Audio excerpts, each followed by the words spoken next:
Welcome back to the Sharpshooter Sports Talk. I'm your humble and gracious host, Mr. Brinsky Sharp, on the ones, twos, fours, and the fives, and the six. Good to have everybody up in here tonight. Got a major announcement at the end of the show. Just letting y'all know at the end of the show, it's a major announcement. Got to build up suspense.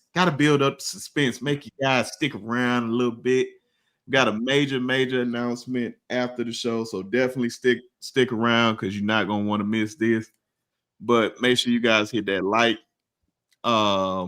comment, and subscribe button on the channel. And also, if you see a little link in the comment section, all the way, it should be at the top of y'all comment screen. That is Tez Channel. We trying to get Tez to 100 subscribers. You just need 15. So I think we can get him. And I told him we're gonna get it to him. We're gonna give him those 100 subscribers tonight. So let's make it happen. But of course, you know, I gotta introduce the guys before we get right into it. You already know, man. Oh no, I thought I had everything ready. No, but I am ready. Y'all already know, former Alabama A&M Bulldog running back and graduate, the man with the master plan, the most underrated person on these YouTube streets, one of the most knowledgeable people I know of this game, and it will give it to you straight, raw, and uncut. Our brother, our friend, Coach Shawn. Much love to my broskies. Much love to the chat. Let's get into it. Oh, yeah, man. We about to get into it tonight. And, of course, y'all already know, man, he's the David Ruffin of all podcasting, man. He took forever to drop some content. Now he's dropping them off like he's Master P in 97. He just dropping them. You already know, ladies and gentlemen, it's our man from SE Season. We trying to get him to 100 subscribers tonight. Our good friend Tez. Man, what's happening, chat? I saw some of y'all earlier, man. What's happening? Oh, man. You already know, man. The chat, stay with it, man. Sure. And, of course, always our good friend, our brother from the Bama Standard, knocking people's heads off left and right like he Floyd Mayweather. This man knows so much about the game and recruiting, the ins and out. He doesn't get enough credit, and he definitely needs a whole lot of money for all the knowledge that he be spewing. Our good friend and brother, Mr. Jonathan Lewis. What's going on, bro? What's going on, fellas? It's still hot in Alabama. So, but hey, guess what? I get to watch football this Saturday, and my blood pressure won't go up. So it's going to be a good weekend. It's always good when you get to sit back. I was enjoying it last week, man, just watching people stress. They weren't stressing the first few weeks. They weren't playing nobody. Bama did all they stressing week one and blowing their head gasket, and then you just see everybody grabbing their chest. Oh, Ted's about to join that list too very soon when they go to Norman, Oklahoma. So can't wait to see it. I can't wait to see it. But I'm going to say what's up to the chat, then we're going to get right into it. Of course, you got our good brother Nick in the chat. What's going on? What's going on? Of course, Toya up in the chat. Toya. What's going on, sis? I'm definitely do that super chat in just a minute. Got Kim up in the chat. What's going on? Anitra. What's going on? Jeremy, man, what's going on, man? It felt like a minute since you've been in on the lives, man. Felt like a minute. Good to see you, brother. Of course, my good brother, our good brother Dwight up in the building. Miss AS Who? Oh, I forgot Miss Susan up in the house. What's going on with you? Who else we got up in here? Strolling. Stacy Go Dogs. Miss Bulldog herself. Oh, we gonna see if Stacy gonna go Dogs next week. We gonna see. But it's we talking about them Georgia Bulldogs tonight too. Our good brother Bobby Sprinkles up in the house. What's going on with your brother, man? Good. Urban Raj up in the building, man. Make sure you guys go over there and subscribe to their channel, man. Good brothers, man. Good brothers. Yes, sir. And Trap Purnell, what's going on with you, man? What's going on? What's going on, man? Good On team. Yeah, man. Good to see everybody up in here, man. Make sure y'all tell a friend and come on over here, man. Bama Ball, what's going on with you? Good to see you. Good to see you. Yeah, from up in here. Here so I don't get fined. Hey, man, they need to fine you with the stuff you be saying in this comment section, but we love you, bro. What Ephraim talking about? Man? Dabo Sweeney needs to take that advice. Yeah, no. Hey, and think we're gonna actually talk about that too, man. So it's actually gonna be good. And dog, man. Okay, that was sad news just that quickly, but Bobby Springs said I lost my father this morning, man. So prayers, everybody, man, send a prayer out there to Bobby and his family, man. Facts. Sorry about that, man. I know everything about losing your dad, so definitely praying for you and your family, and hopefully better days are coming for you, my brother. Absolutely. But of course, I said I was gonna do this, and then we're gonna get right into it. Shout out to Latoya for the $5 super chat. Said, "Roll Tide, fellas. Let's pray our team is in the lab, working hard to get better. This weekend, we sit back and watch other teams beat up on each other, and watch them stress too, Toya. Yeah, and watch them stress. Because I wish I could see how Tez would be, because I know he's gonna be stressed. I wish I could see how stressed out. I know he's gonna be stressed out. So he lucky." Shout out Double L too. I just saw him pop in. Oh, Double L just came in. Wait, no, how did I miss him? Shout out someone. Did I miss him? Yeah, there he is. Oh, there you go. There you go. Larry Large up in the building. What's going on, man? That's what I said, man. Make sure y'all tell a friend. Tell a friend. Got a major announcement towards the end of the show. So come on in. Get this knowledge of this football, man. And we about to hop right on into it. So I said, man, we're going to start with one of the biggest games this weekend, Florida versus Miami. We're going to Miami. The good old Gators. Hold on. Oh, she up in here too? Everybody want to step up in here when we starting. Come on. What's going on, Miss AS? Who? And they stole that from A&M, I might add. Let's just be honest. Yeah. I think she really wanted to be at A&M. Yeah, I really think so. bad. I think so. The way KT look, she need to be at A&M, not Alabama State. Shoot. Shout out to KT, my home girl. Yeah, man. She up in Magic City getting that wing platter. yeah. But yeah, man. We up in Florida, Miami. This weekend, man. DJ Ladway on a 2-game losing streak. I thought they would at least be 2-0, but hey, South Florida. I tried to tell them. Tried to warn them. I'm going to keep telling them because they didn't want to listen. Now they about to go through this gauntlet with Miami next. And then after that, they got Texas. We still got the schedule up here just for the people to see how crazy this schedule is. Hold on. Yeah, I just want them to understand this is why you need to stay humble at all times, man. Because this schedule is crazy, dog. Like, look at this. You got Miami, then you got Texas, then you got Texas A&M. Mississippi State ain't no slouch. Thank God you got them at home. Because if you had to go on that road, I would have been like upset. Then you got Georgia, Kentucky, Ole Miss, Tennessee. Then you got Florida State. Lord have mercy. The toughest schedule in college football, man. But of course, I'm gonna start off with whoever want to start off first, man. Y'all just kick it off with this Florida versus Miami. For me, I started off, bro. Quite simply, I think Florida is having the season this year that we all thought they would have last year.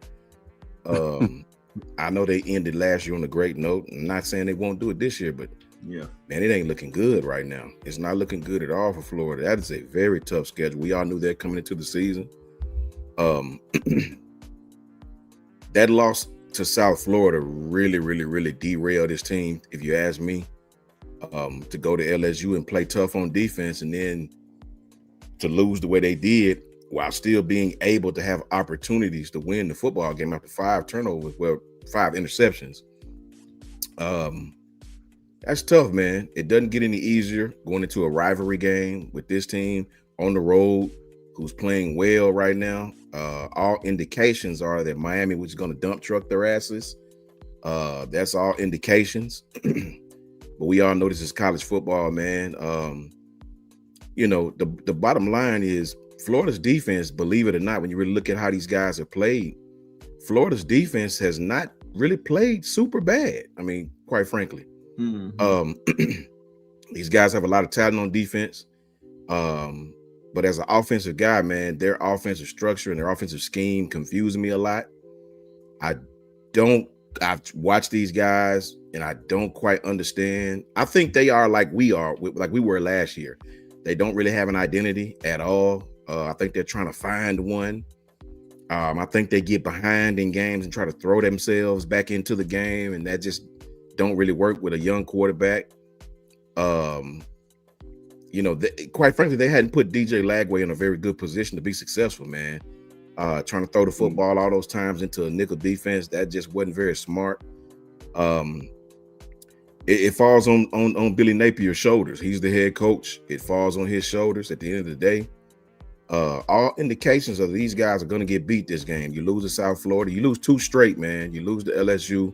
Defense playing their hearts out, Yeah, exactly. Herman Rod said it right there, man. I mean, that's kind of my point.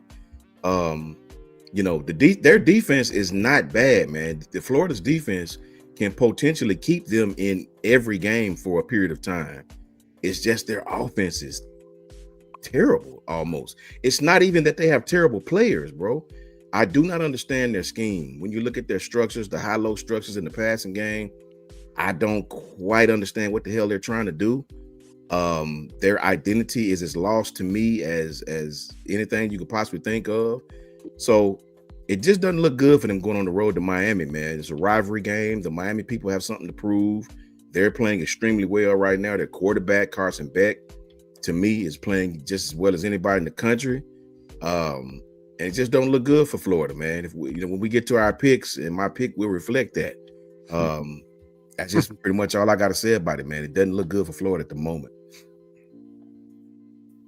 Yeah, man. Oh, well, go ahead, Ted.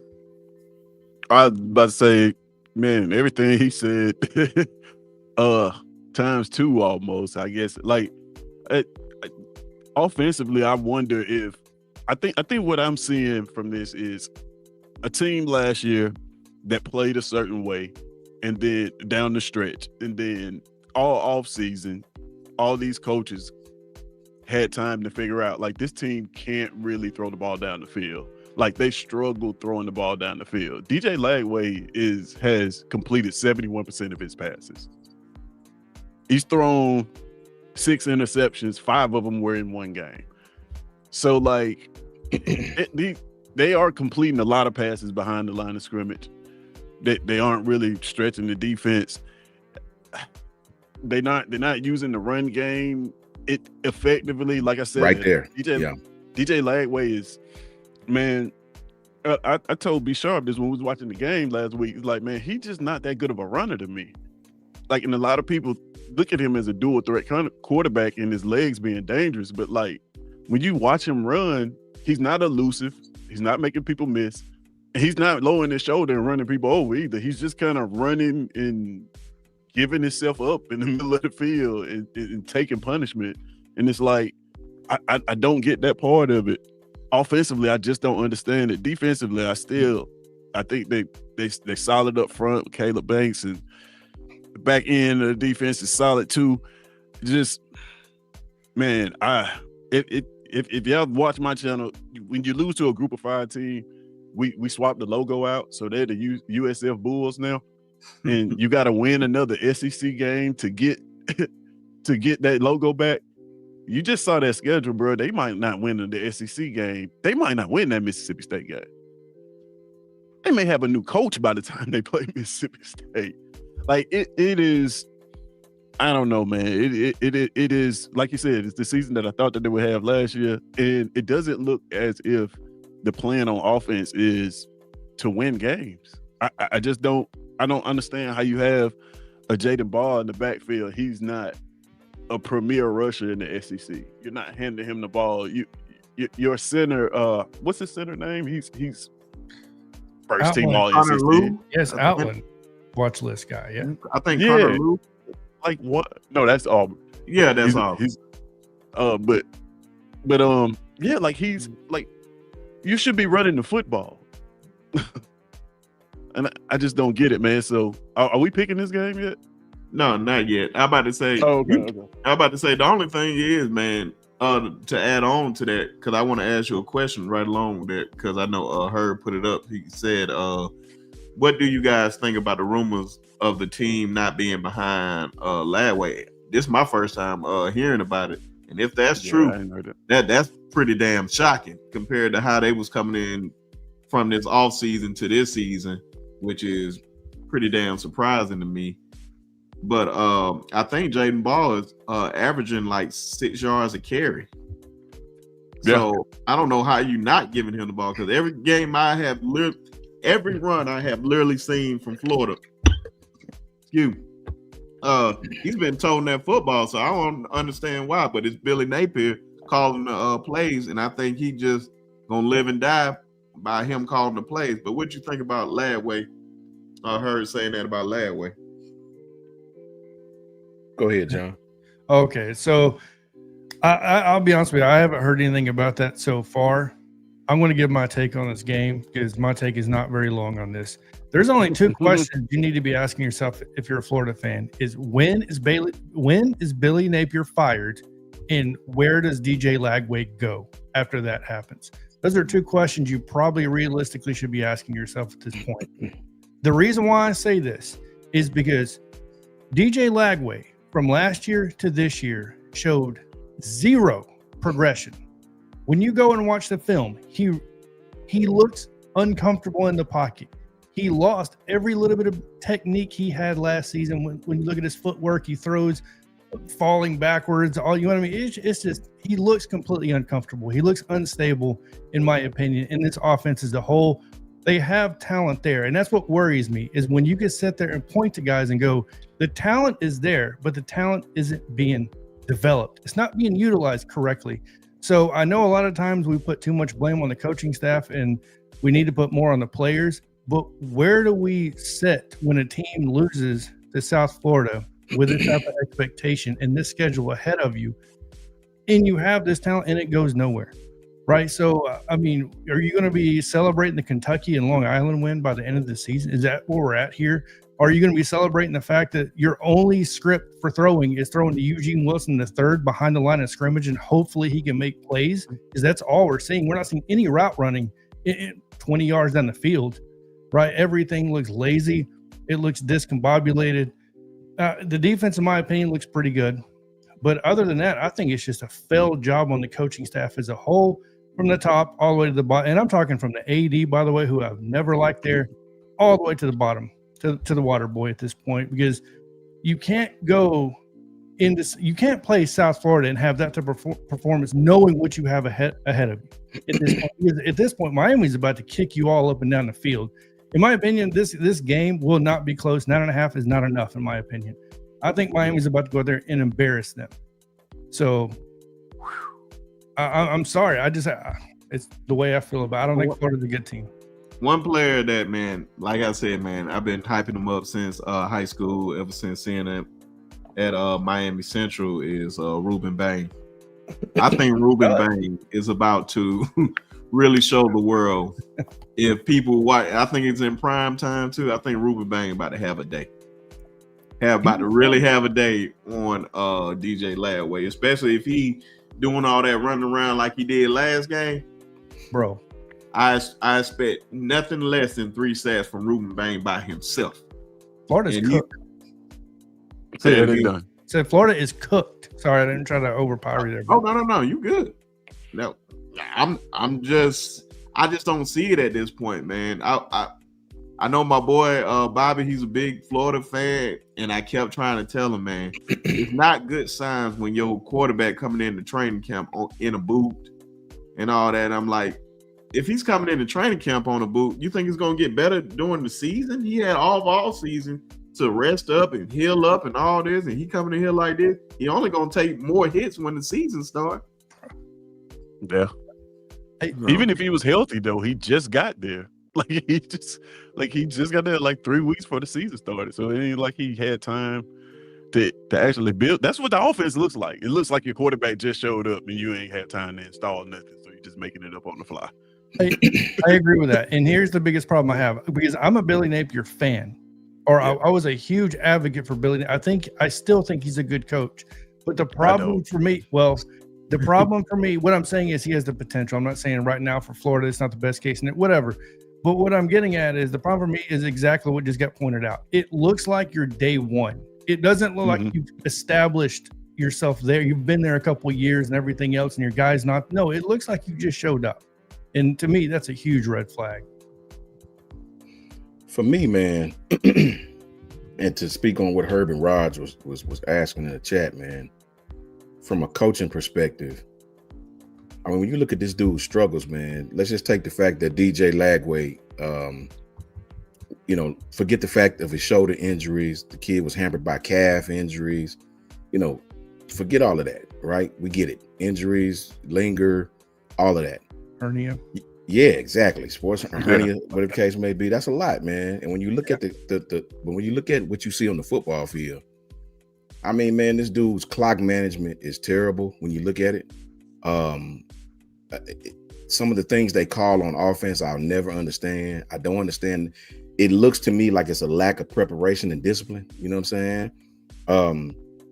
I got a lot of coaching concerns with this. It looks like us last year, man.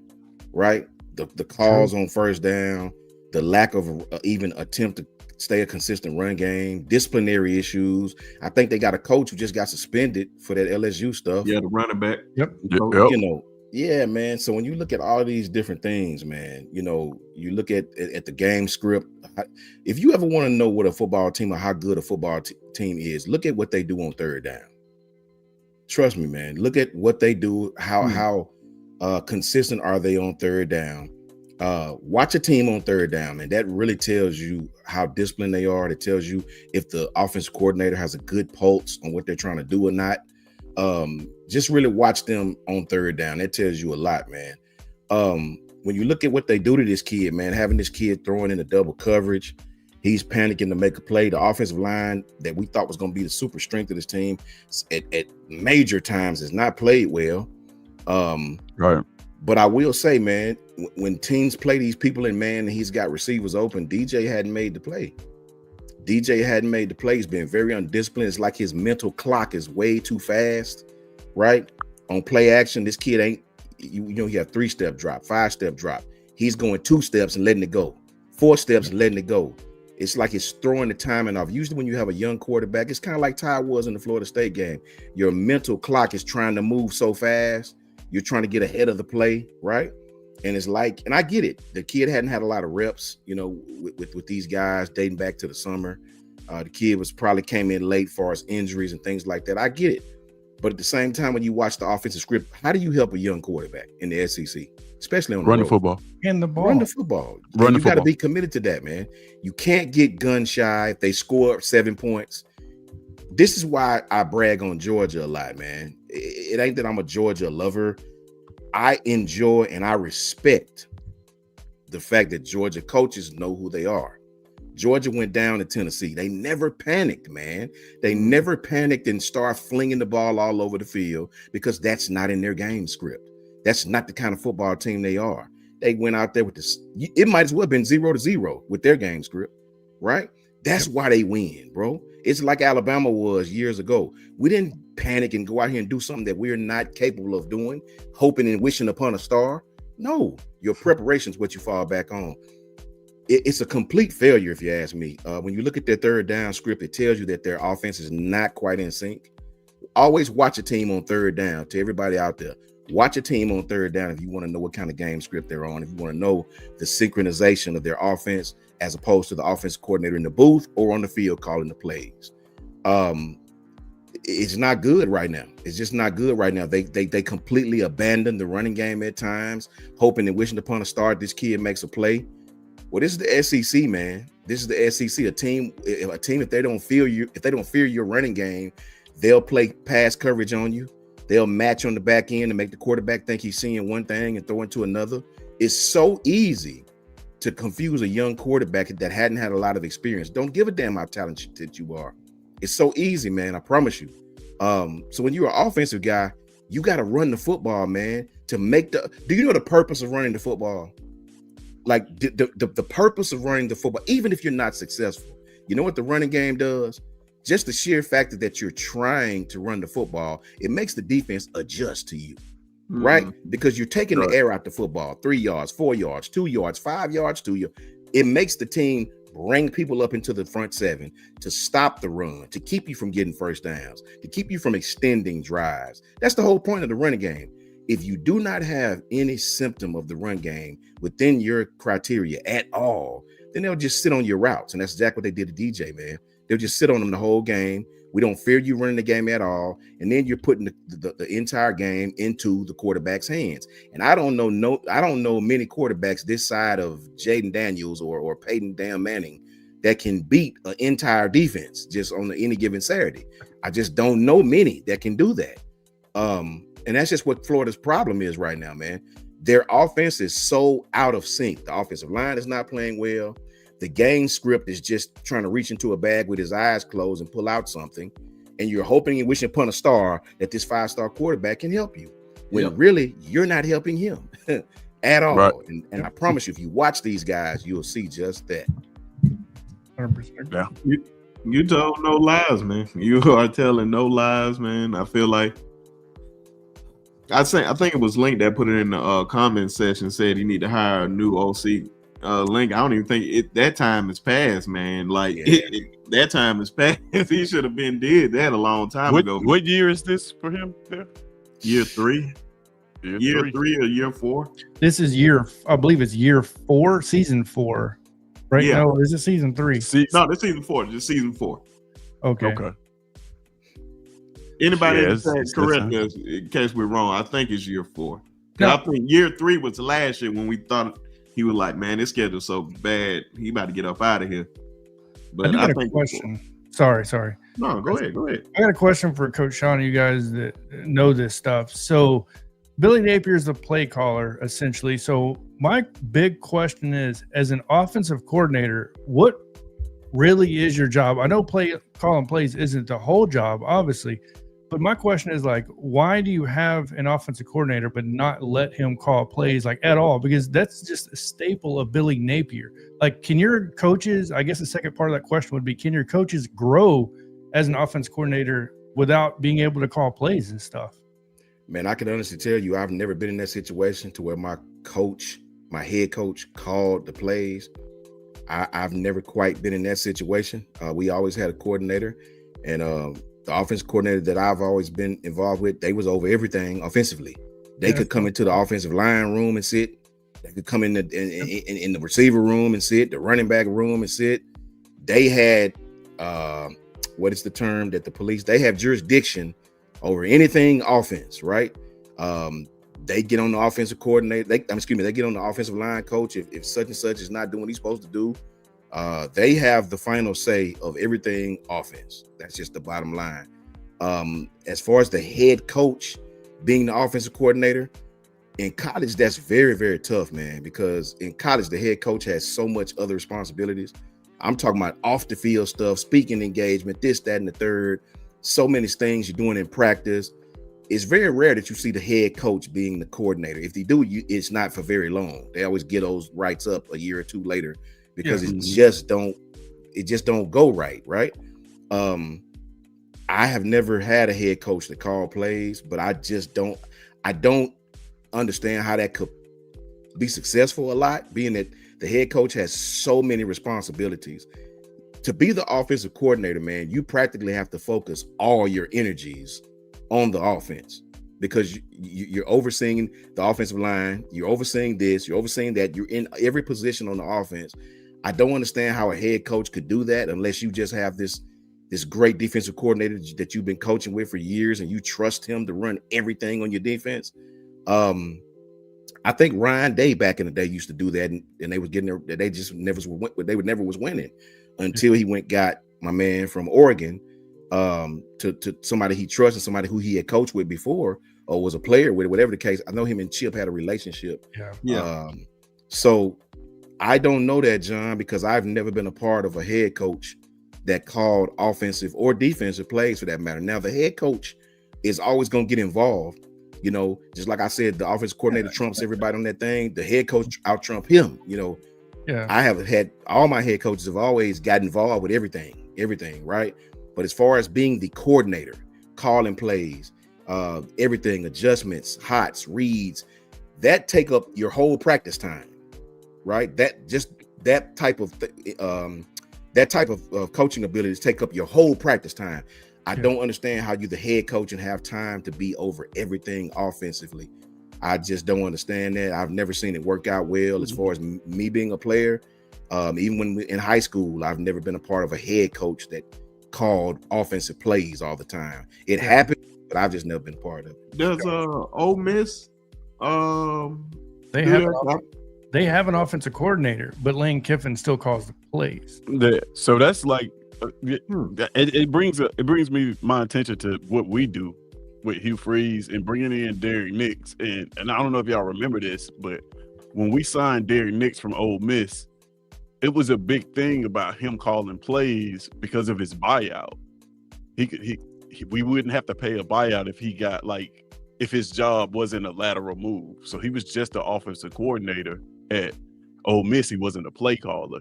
In order for us not to pay that buyout, we would have had to make him a play caller.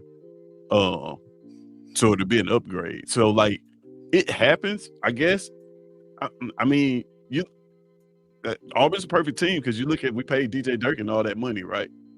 And I think it's hands off for Hugh Freeze. I mean, I think there are some coaches that have a better feel for the game and are better like at just calling plays in situational moments. You saw like Chip Kelly, that's why he left UCLA, right? He went to Ohio State. He said like, man, I can't do all the day-to-day stuff. I'm really, all this time, I'm just not figuring out that I'm really just an offensive coordinator and a play caller. So let me go to a good team and do that. And then that lands him where in the NFL now doing the same thing. So like, I think it's very, like Coach said, it's very tough, man. You talk about being a head coach and then being, I think it may work better defensively. It's just only because a lot of defensive calls themselves.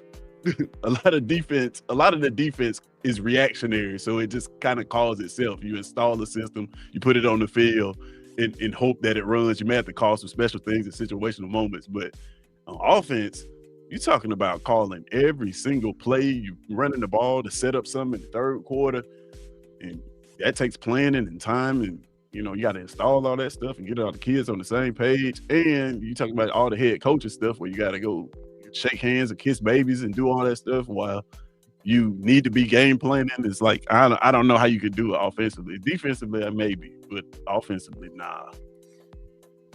Well, let's get to these predictions because I see we have a troll in the building, and you just want some clout, my brother. It's all good. Nobody cares about Nebraska. I'm sorry. Nebraska with your Patrick Mahomes lookalike. Nebraska corn huskers. Nebraska? Sir, those stop it. What's my guy name? Nebraska old head coach? Scott Frost? No. The one that won all the national. Tom Osborne. Yeah, Tom Osborne. Yeah. Tom Osborne is not coming through that door, brother. Nebraska ain't been good since the rotary phone was out, bro. Like we can stop. We can stop before we even start.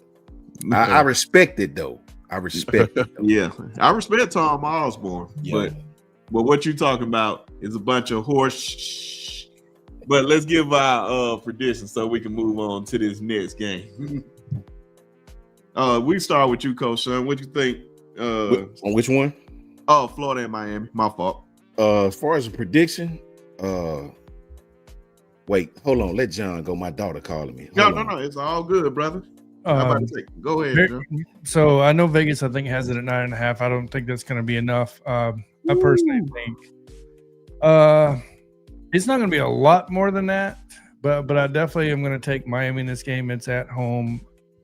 I'm going to say 38-21. And I think Carson Beck's going to have a hell of a game. Yeah. And also, man, shout out to the good brothers over there at the Bama Standard. Our good brothers, Justin Riley and Marvin Constance, man. Appreciate y'all joining me. I know this Justin being funny, man. Yeah, that's definitely. Hey, man, got to shout out the home team, man. Appreciate you jumping on in here, man. Trust me. Got a big announcement too, Justin, after the show. I ain't tell the boys yet, I got a big announcement, so it's gonna be a surprise to everybody. I think Tez know. I think so. Yeah. I think we talked. So outside of Tez, yeah. Damn it. I wish I didn't tell him. But Tez, what's your prediction? I too think that Carson Beck is gonna have a day. Woo. However, I don't have the score that high. I mean, a day, like 4 touchdowns. So I'm gonna give them the 28 points. And I'm gonna give Florida, I want to say 10-13. I say 13 points. 28-13. So Jesus. not that big of a blowout, but 4 touchdowns from your quarterback, couple 100 yards is still a good day. Yeah. Justin, you're He said, "Are you talking about the biggest free agent signing in football analyst history?" I don't know what that is. I wouldn't go that far, but nah. This this is definitely something over here, man. Definitely something over here. Our good brother Piano Man up in the house, man. Y'all make sure I'm gonna shout out my boy, and y'all make sure y'all catch him every single morning on the weekday at 8:00 on the Long Run with Piano Man. And also, I need somebody to check on how many subscribers Tez has right now, because we gotta make sure he hit that 100 mark tonight. We're gonna make sure he hit that 100 mark. But shout out to Piano Man. Got Katrina up in here. Definitely appreciate you jumping up in here. I know I'm laughing at something else.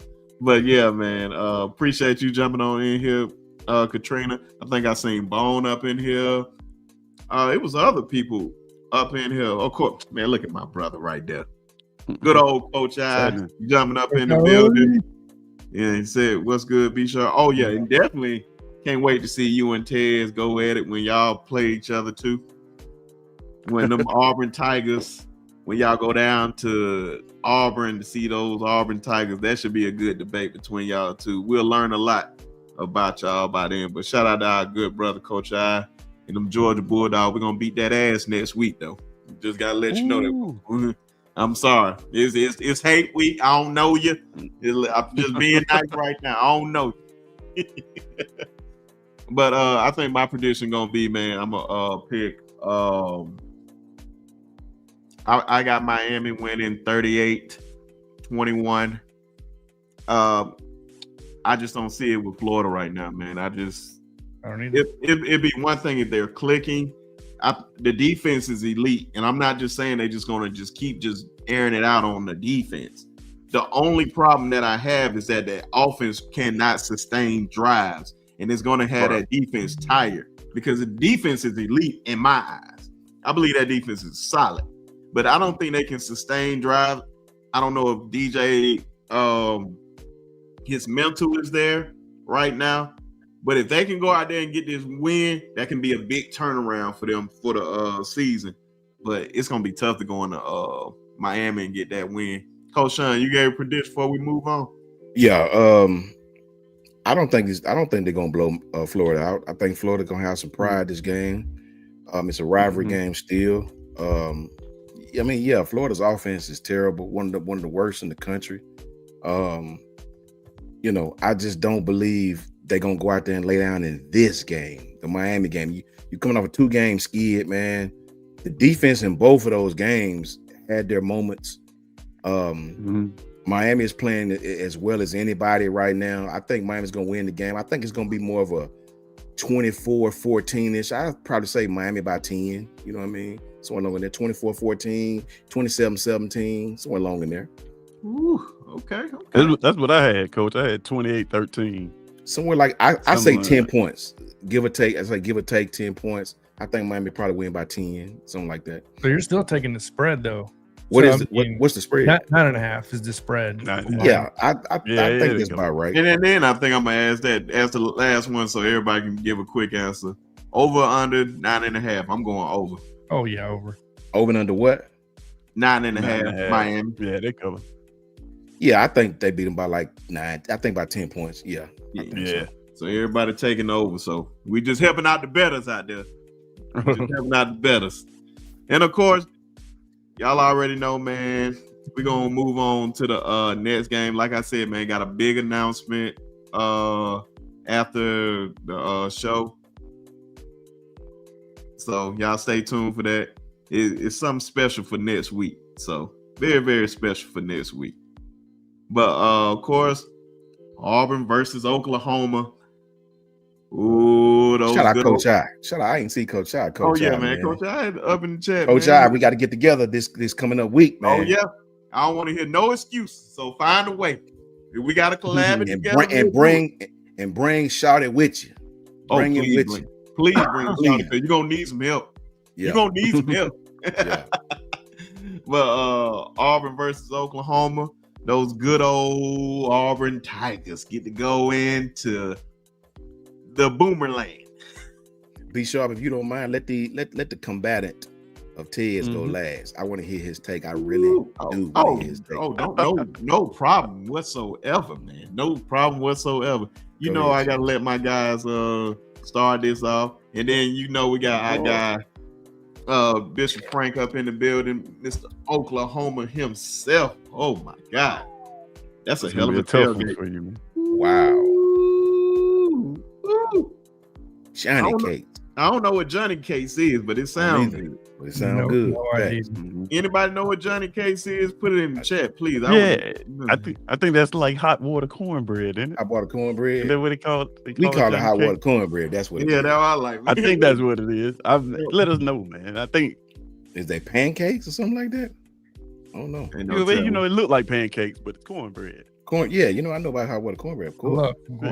But go ahead, Coach Shawn. I would look. He said, yes, sir. Okay. So, yeah. That's what it is. Okay. I know my soul foods, man. Yeah, man. Coach Shawn, what do you think about this game? German tearing them boys on the hot street right now. It may get bad for good old Jackson Arnold in his homecoming with Brent Venable. Know him from his left hand to his right hand, man. Know him very, very well. We haven't seen Jackson Arnold really throw the ball down the field. Wow. Are we going to see it in this game? Coach Shawn, take it away. I just want to repeat what Kimberly said. Kimberly said it's going to be 40-6. Oklahoma. Oh, my. Wow. Pure disrespect. I take that bet, Kim. So, for me, man, here's the deal. Here's the superlatives really quickly. I try to speak from a coaching perspective, not a fan perspective, man.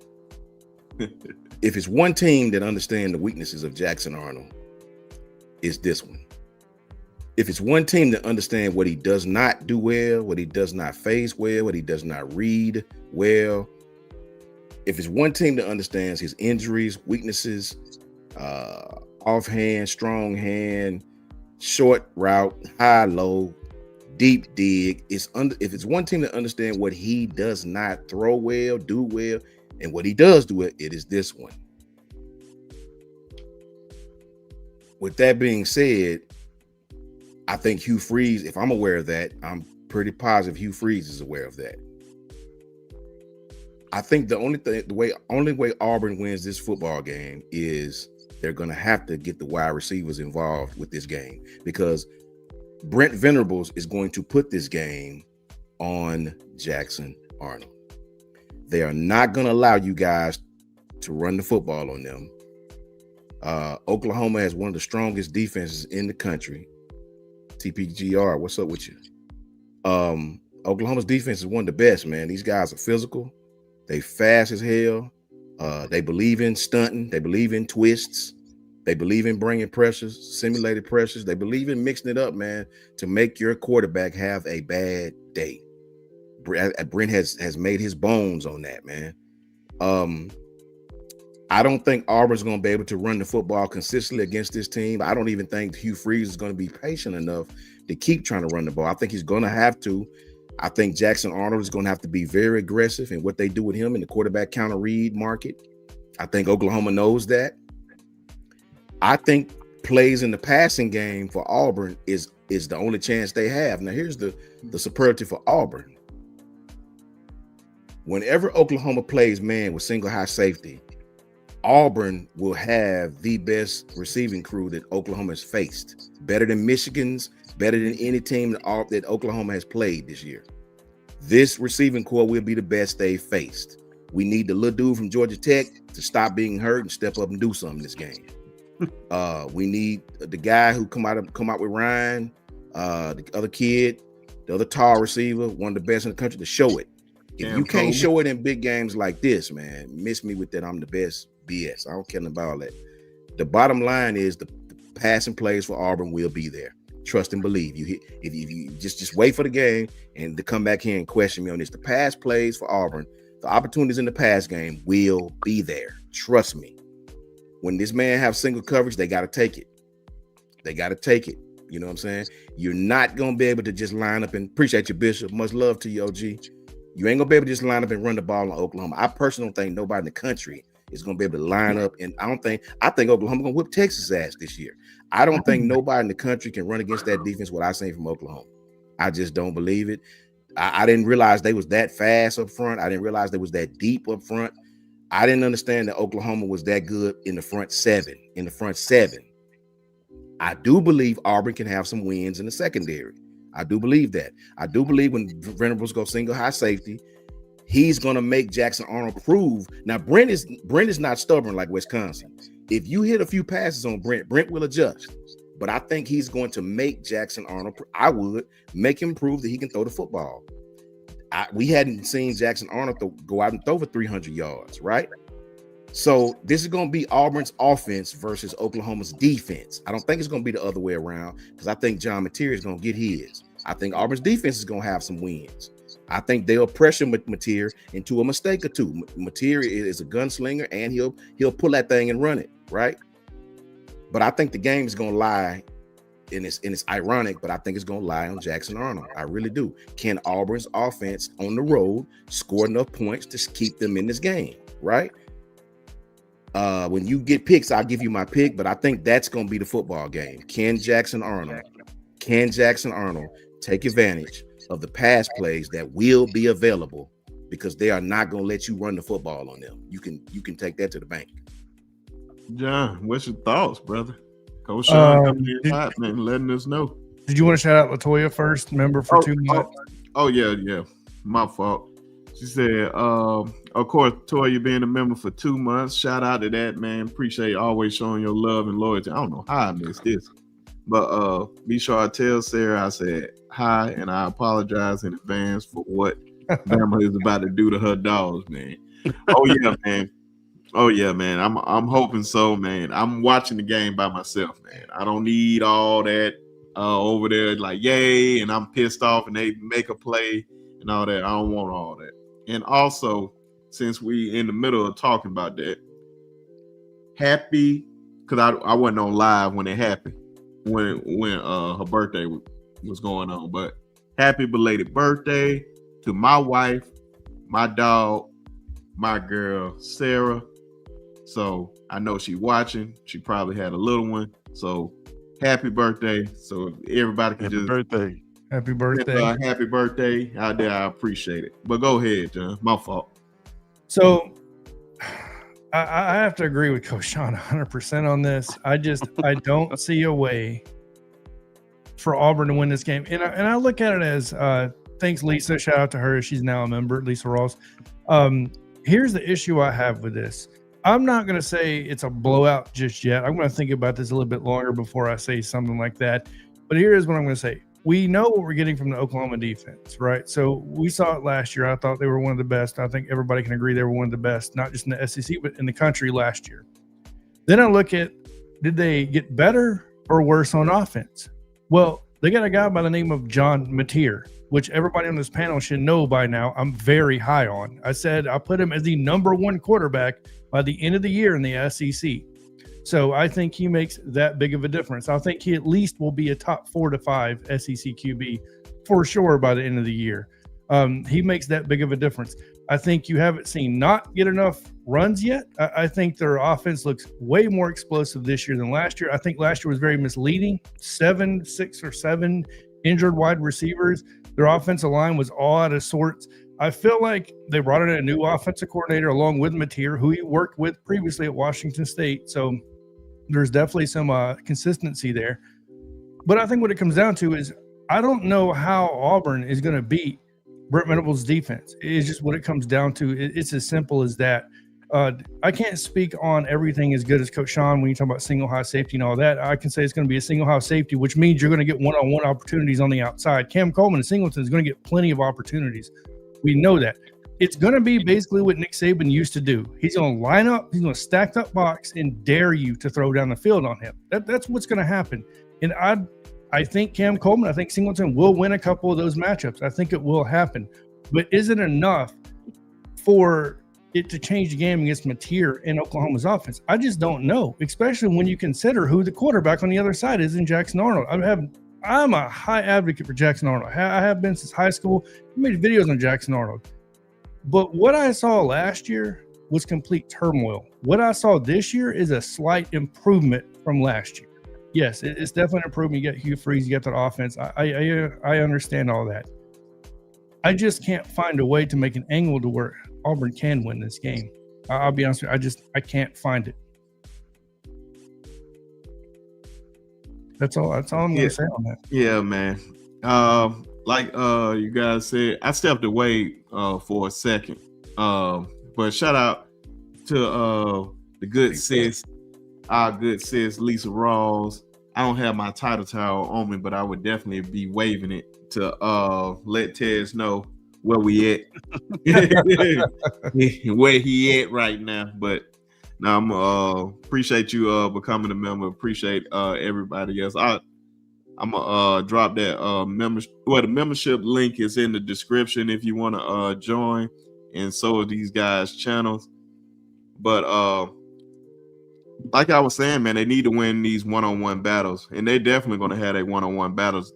And it ain't just winning your one-on-one battles; it's winning the ones that actually matter. When it comes down to it, you gotta make the key plays. I believe Cam Coleman is one of those guys. If you give him the chance and the opportunity, he'll make those plays. Eric Singleton, all I keep seeing is that he's been hurt a lot of the time. I don't know. Have y'all been playing Malcolm Simmons much? Because I haven't really seen him out there. He's gotten in. He's gotten in. He's gotten burned. Yeah. But I just need to see him throw the ball down the field, man, because I don't think you're going to run this ball against Oklahoma like that. And that's why I said, man, Brent Venable knows this man. Like, he knows him. That's the scary thing about it. Like, I know your weaknesses, and you just ain't get over those weaknesses just in a matter of months. There's no way. So, and we talking about who I believe is. I'm gonna give him the edge. I would say Brent Venables is one of the best defensive play callers in the game. I truly believe that. So just the resume says a lot, man. And I think a close second, and I mean a very, very close second, is Kirby. But man, all you got to do is just win your matchups. I think John Mathieu right now, they keep hyping up Heisman. That Heisman talk look real right now, especially if he goes out here and perform against you guys. I believe you guys have a top tier defense. Keldrick Faulk definitely has to win his battles to get to him and try to rattle him. It's gonna be an interesting game. I'm really, I need to know the spread on that too, John. When we get to that part, I think it's 6.5. Yeah, it just moved. It actually just moved, I believe. It's 7.5 now. Okay, 7.5. Yeah. But Tez, the man. Can I say this before Tez goes? Oh, I really want please to do what Tez say. Please do. Go ahead. Make no mistake about this, man. You know, I Oklahoma has all the advantages in this game, bro. They just do. They just do. The way Hugh Freeze used Jackson Arnold in the run game, it will be key here. I'm assuming Hugh Freeze and his offensive staff. Matter of fact, I'll even give him the benefit of the doubt. They know they're not going to be able to just to line up and run at Oklahoma, right? And shout out to James Richardson, man. Much love to James Richards for sure. They know that. They know they're not going to be able to line up and run. I think Hugh is going to be very creative in his quarterback counter read options. If I know Hugh, he's going to try to get Cam Coleman the ball behind the line of scrimmage. Make Oklahoma's defense run sideline to sideline. Make these guys run. You got to do something early to take the crowd out of it. You got to. If Auburn don't score on their first drive, man, if Auburn do score, and I'll speak from a positive standpoint on you guys' favor. If Auburn score on their first drive, I think this will be a really good game. I really, really do. Right. But BV, I seen what TRRG1 was speaking about the pre-snap motion, how he won't show the same thing. I agree. But in down and distance situations, he's gonna have to show himself. He's gonna have to show himself. You can't hide pre-snap motion in third and short, right?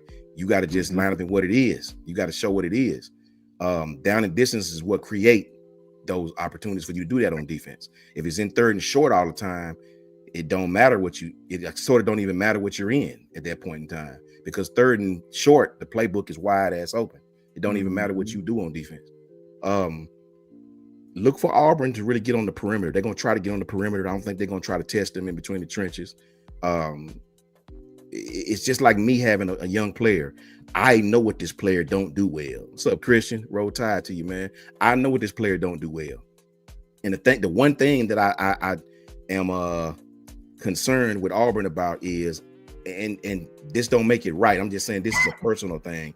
I just have not seen Jackson beat people with his arm yet, right? On third and long, I hadn't seen Jackson drop back and just pick you apart, man. I hadn't seen it. And God forbid if BV go to safety high in a pass game, I don't know what they're going to do. I hadn't seen Auburn do it yet. Now, I've seen them hit long pass play to Cam, beat the corner over the top. But if you line up in two safeties and they on the hashes, how are you going to construct a pass game against that Oklahoma defense with the crowd in your ear? It's just a very interesting game because the kid going to be motivated, obviously. Hugh knows what he's doing on the offensive side of the ball. And just like John said, even if they have some minimal success against Oklahoma and keep the game close, can Auburn's defense stop John Mateer on the other side? It's going to be a very interesting football game, and that's for sure. I really want to hear what Ted's got to say about it.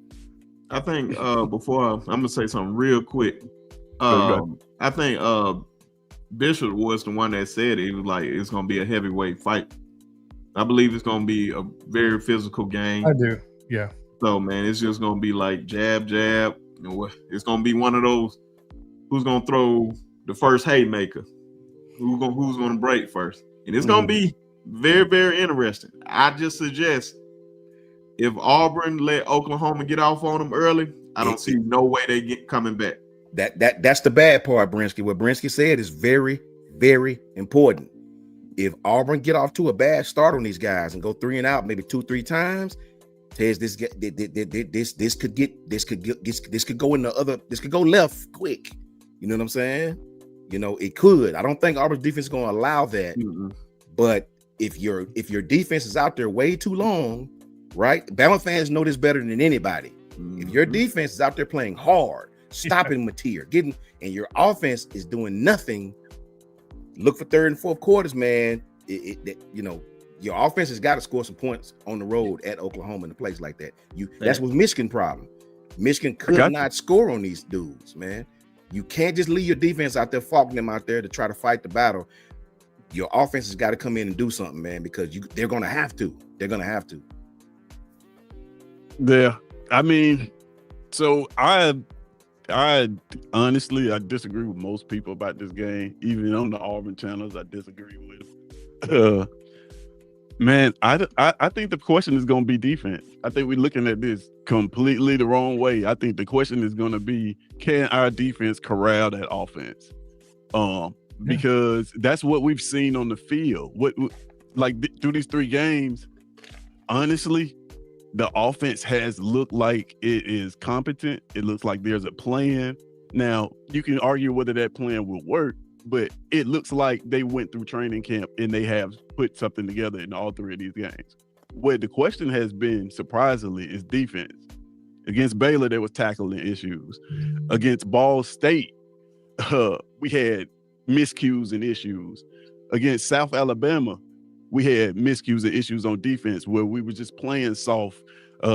Who's at nickel? Champ Anthony's hurt. He's coming back. Is he 100% healthy? That showed his head against inferior competition. So that's my concern is defense. Offensively, to be honest, I'm not as concerned as most people are, because I feel like we were in a similar situation last year when we played Oklahoma. We had not shown the passing game at all. When we tried to unveil the passing game against Cal, we threw 3 interceptions, right? Peyton Thorne went out there and threw for 338 yards, 3 touchdowns, and 1 pick. Now, we know that 1 pick was the game winner. But if I tell you that Jackson Arnold's a better quarterback than Peyton Thorne, you believe that. We have a better offensive line than Peyton Thorne had. Peyton Thorne ran for his life that game. You were right. That front 7 is amazing. He was still able to compile 338 yards, 3 touchdowns, and only that 1 pick. Peyton Thorne ran 17 times for 28 yards. Jackson Arnold's a better runner than Peyton Thorne. If you hand the ball, if Jackson Arnold runs the ball 17 times, he's going to get more than 28 yards. Now, here's the X factor. We had Jarquez Hunter. We were able to run the ball with Jarquez Hunter to the tune 17 times, almost 100 yards, 5 yards a carry. That is the question. If Damari Austin is healthy and Cobb are healthy, and we can get some type of running game from the running backs, I think you see a similar game. I'm more concerned with the guys holding these right here than I am the offense. Because what I saw, listen, this Oklahoma game, I watched this game more than any other game I've watched in my life. And it's traumatic. But I just could not believe how we lost this football game. If you look at that game through 3 quarters, that team did not belong on the field with us. It just didn't. And then it was in the 4th quarter, the most egregious mismanagement of offense I've ever seen in my life. So I don't have any questions of whether we can move the ball on the Brett Venables defense again, because I've seen them do it. I've seen them do it before. So I think you guys are 100% right. We'll get the one-on-ones, and Jackson Arnold will have his opportunities to make plays down the field. And I feel like, our 3rd option is Malcolm Simmons. Our 4th option is Horatio Fields, who's having a great year. I think there's going to be some room in the passing game for us to put up a bunch of yards. Now, like I said, my question is the defense, because last year they weren't able to muster up a bunch of offense. They relied on those defensive touchdowns to beat us. Because Jackson Arnold didn't even play in that game. So I don't know. I just think, sure, we haven't seen it, but we haven't had to unveil it. But I'm just saying, I just think that, man, he's going to get those one-on-ones. He's a 5-star quarterback for a reason. If they can protect him, have some semblance of the running game, I think the offense will be fine. I'm more concerned with who's spying John Mateer. Does Riddick do that? Riddick hadn't played well these first 3 games. Does that fall on Xavier Atkins? Those are the questions that I'm concerned about. I'm more concerned with the defensive side of this game than I am. And my score, what I predict this game will be, will reflect that. Now, I do got a question for you, Tez. Do you think playing in Norman has any effect versus playing at home? And I'm only asking. I'm only asking. Oh, 100%. Absolutely. Yeah, absolutely. Because I get that people want to say Jackson Arnold's going to have it out for OU and all that stuff, but we've also seen. Now, I'm not saying this is going to happen because, like I said, I'm very high on Jackson Arnold. I always have been. Is it also possible that Jackson Arnold goes into this game on the opposite end of that spectrum to where he isn't thinking straight? He isn't all there, right? So to where this game could also get lopsided. And I'm not trying to hound and pile on Auburn here, but I'm just looking at it from an OU perspective. And it's hard to come from an Auburn perspective in this, knowing that Jackson Arnold was at Oklahoma. Well, I'm saying this because Jackson Arnold was at Oklahoma. You know what I mean? So right. That's kind of where I'm trying to come from. And what it's going to take to beat Oklahoma this year, because I don't think it's the same Oklahoma team as last year. I think most people are looking at Oklahoma this year as, well, look at last year. Last year's team is gone. That team is not there anymore. This is a whole different ball game.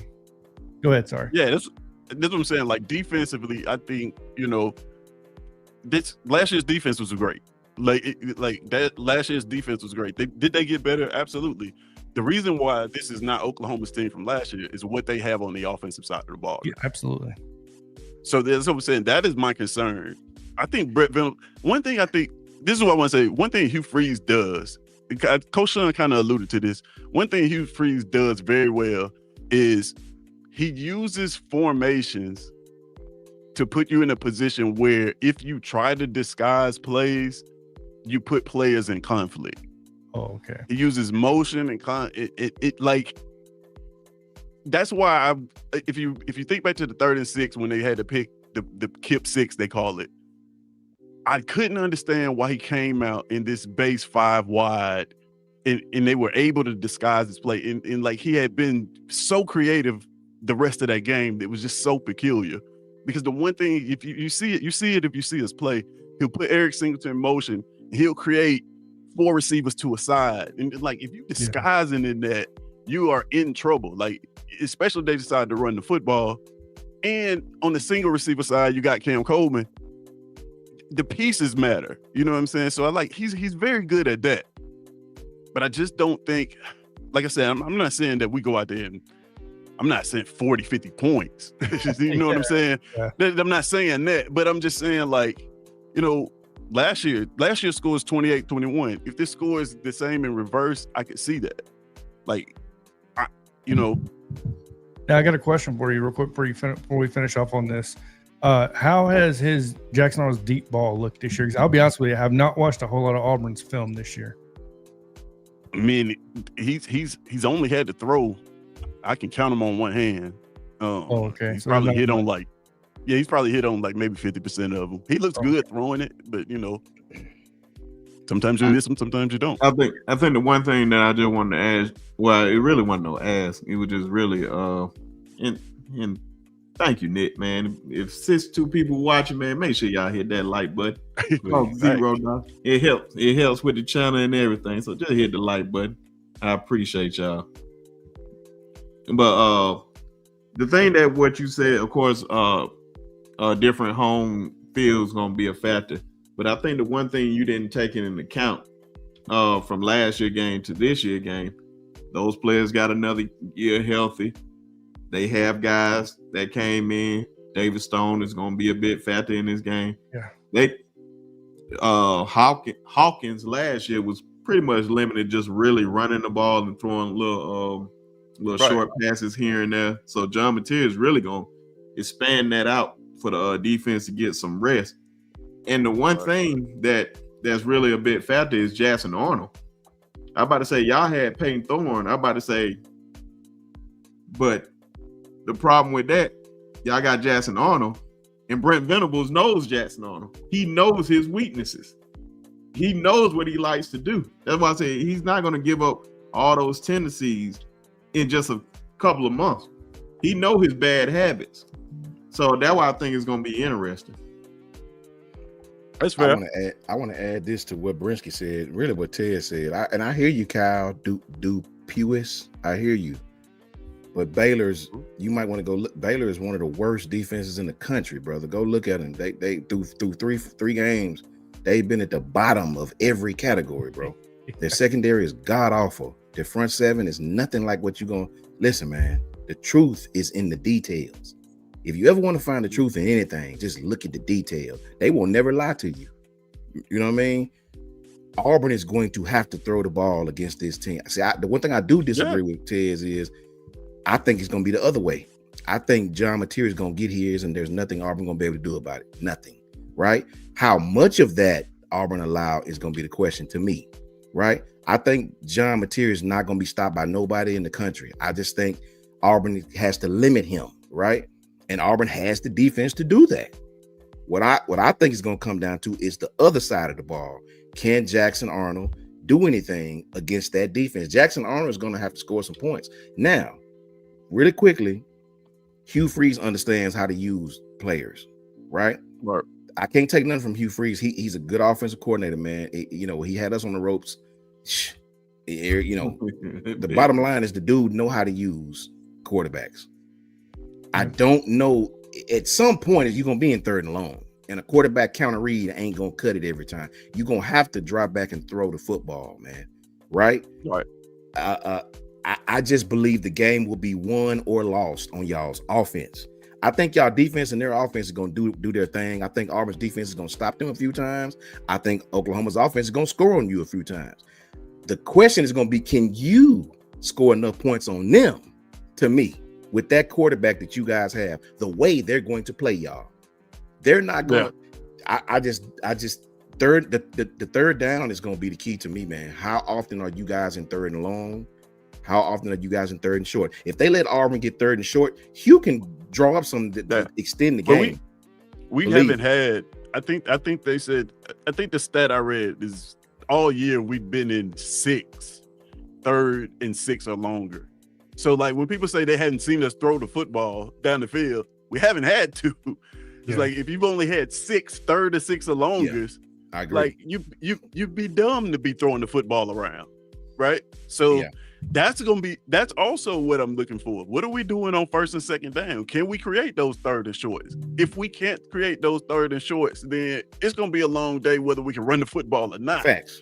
That's you know what I mean? I can promise you that the first drive you guys get the football, I'm gonna be so anxious to see, can you guys get off the field on third down on defense, and can you extend drives on third down on offense? That's gonna be key, man, because they're going to bring pressure on this kid. He gonna twist this kid to death. I promise you. You know what I mean? They're gonna put you guys, the whole game plan. I'm guaranteeing you is to put you guys in passing situations. Right. And when they get you in passing situations, they're going to bring the house. They're going to show all these. They're going to jam. And remember, when you guys played them last year, they went 3 and out a lot. They had none of their starting receivers on offense. None. They had nothing to really complete a first. The way they beat Alabama, they ran the same damn play left and right about 30 times, and wasn't nothing we can do about it. They didn't just drop back and throw the ball and beat us like that, right? Right. This game is gonna lie to me on y'all. If Auburn get in that bitch and they start feeling themselves, and Jackson is moving the ball, not necessarily beating nobody, but Auburn is moving the ball methodically down the field with short passes, throwing the ball behind the line of scrimmage, reverse here's and there, just moving the line, moving the chains. This will be a good game, man. This will be a good game. But if they get out there going 3 and out on the road at Oklahoma has the potential to get in front of them and not and look at them in the rearview mirror. They do have that potential, right? Auburn has the defense to keep them in this football game, man. The key is, do you have the offense to keep you in this football game? To me, see, that's the thing, Coach. Is I hadn't seen that. If the defense plays, if the defense doesn't play any better than they've played the first 3 games of this season, we're going to get ran off the field. That's a fact. That I agree with. That's kind of what I was saying. Better. That defense has to play better than what we've seen this year. So like that's why that is my question. They cannot play like they played these first. If we come out there against, like we looked against Baylor, where we missing 4 and 5 tackles, this team's gonna run all over us. Y'all linebackers better have good eyes in this game. This defense has got to be on point for us to even have a chance in this football game. The offense, I'm telling you, can we move the ball on this? See, a lot of people are thinking that we're not gonna be able to move the ball on this defense. I think we will. Here's my concern offensively, honestly, is in the red zone and situational moments. That's where Hugh Freeze struggles at the most. He can move the ball from the 20 to 20 on anybody. As soon as he get in the 20, what is the plan? And that plan has been this year Jackson Arnold running the ball. And you guys are right. They're not going to let Jackson Arnold just run around like that. So my question is, what can he draw up inside the 20 to get us points? Because if you let's take last year's game. If your quarterback throws for 338 yards and 3 touchdowns, you probably should have more than those 21 points on the board. Yeah. You see what I'm saying? So like we don't have a ball moving problem. That's never been the case under Hugh Freeze. Every game last year, all the 7 that we had, we were able to move the ball. It just, when it came down to situation moments, I don't know whether they get off script. I don't know whether the plan. I have no idea what offensively they decide they want to do with the football, but it does not work. So that's what I'm going to be looking for, is what can we do in the red zone? If we can run the football, of course, that makes red zone offense a whole lot easier. But that's what I'm looking for on offense is the plan more so. Yeah. Now, I will say this, because I think Ephraim brings up, he says because the field shrinks, Tez.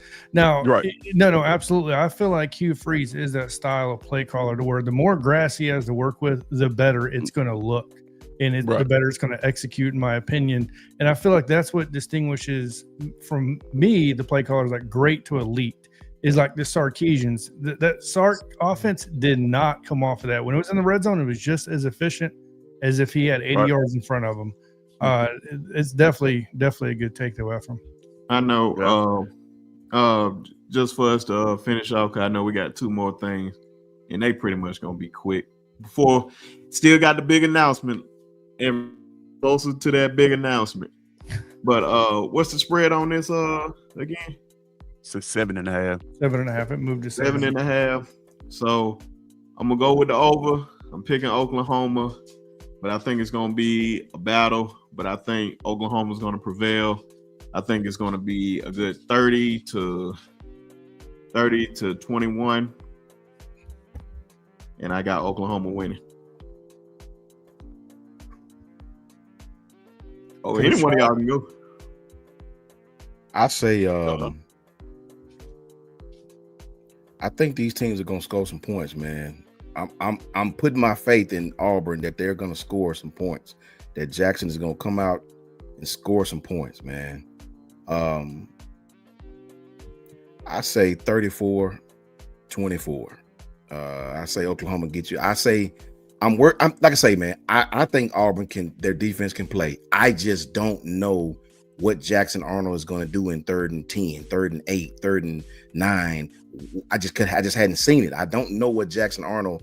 I've seen the Mateer kid throw a 13-yard dig, right, hit the dude right in the hands. I've never seen Jackson Arnold and like Ted said, they hadn't had to do that, which may even bold my point well. You're gonna be in some 3rd and longs in this game. This I promise. And I don't know what you guys are gonna call. I hadn't seen Jackson take a 3-step, 5-step drop, go from 1 to 2, 2 to 3, or take, and use his arm to move you guys down the field. At some point, Jackson Arnold is gonna ride the gas trying to run the football. Y'all gonna have to throw. You're gonna have to throw, man. And I just hadn't seen Auburn do that yet, right? Not saying they can't. I just hadn't witnessed it yet. So I think on the road at Oklahoma with John Mateer on the other side, I think your defense is going to run out of gas late in this game. I don't know that the offense is going – they may do it, but I just hadn't seen it. I say 34-24. So mine, I feel very similar. I think it's going to be a little bit lower scoring. I think that I personally feel like – I don't know why. I feel like both teams are going to shrink this game. I feel like Oklahoma is going to try to establish some type of run. I believe Auburn's definitely going to try to establish the run and shorten the game. So with that being said, I'm still taking Oklahoma. I'm taking it 27-17. Tez, round it off. Man, I got this game high scoring. Like I said, the defense is concerned. John Mateer is a true dual threat quarterback, and like true dual threat. Like a lot of people say they dual threat, but it just be quarterbacks that can run.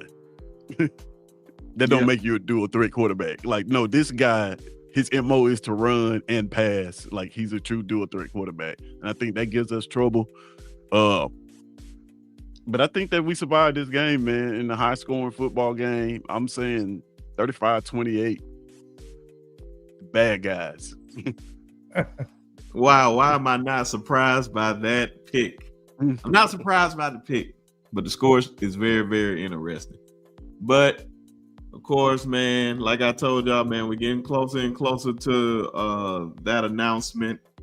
I think we can touch up on because I know we got to talk about Dabo Swinney's comments real fast, and but we definitely gonna talk about this good old battle that we got next week, Georgia and Alabama. So let's just talk about it real quick, and then we'll talk about Dabo, then make the big announcement and get up out of here. So Alabama versus Georgia next week, of course.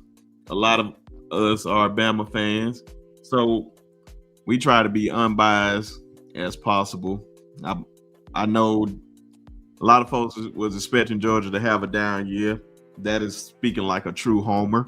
But I didn't, man. Kirby Smart is over there, man. Those guys. I got to see how Elijah Griffin been playing, if he's been on the field this year. But man, I could tell what's my guy name at receiver, number 1, John. Talking about for us, Isaiah Horton? No. At Georgia. Georgia. Noah Thomas or Zachariah Branch? Zachariah Branch, man. I knew him going to Georgia was going to be a big X factor for them. Appreciate that, Kyle. Being an X factor for them, especially if Gunnar Stockton can give him the ball.